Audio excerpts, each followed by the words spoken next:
वज़ीर-ए-आज़म शहबाज शरीफ ने बावर कराया है कि गिलगित बल्तिस्तान के अवाम ने हमेशा पाकिस्तान से अपनी मोहब्बत, वफादारी और कौमी यकजहती का अमली सबूत दिया। गिलगित बल्तिस्तान की तामीर और तरक्की वफाकी हुकूमत की अव्वलीन तरजीहात में शामिल है। वज़ीर-ए-आज़म से गिलगित बल्तिस्तान असम्बली के लीगी अरकान ने मुलाकात की। वज़ीर-ए-आज़म शहबाज शरीफ ने लीगी अरकान से गुफ्तगू करते हुए कहा कि गिलगित बल्तिस्तान के कुदरती वसाइल, सयाहती मकामात और मादनी ज़खायर को बरूए कार लाकर मकामी मईशत को मज़ीद मजबूत बनाया जाएगा। नौजवानों को मयारी तालीम, जदीद फ़नी तरबियत और बाइज़्ज़त रोज़गार की फराहमी हुकूमत की अहम तरजीह है ताकि वो कौमी तरक्की में भरपूर किरदार अदा कर सके। गिलगित बल्तिस्तान में 4 दानिश स्कूल तामीर करके आखिरी मराहिल में हैं। अगले साल से उनमें क्लासेस शुरू हो जाएंगी।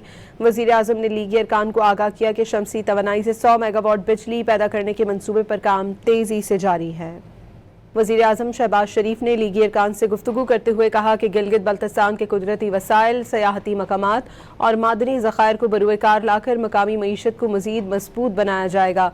नौजवानों को मयारी तालीम, जदीद फ़नी तरबियत और बाइज़्ज़त रोज़गार की फराहमी हुकूमत की अहम तरजीह है ताकि वो कौमी तरक्की में भरपूर किरदार अदा कर सके। गिलगित बल्तिस्तान में 4 दानिश स्कूल तामीर करके आखिरी मराहिल में हैं। अगले साल से उनमें क्लासेस शुरू हो जाएंगी।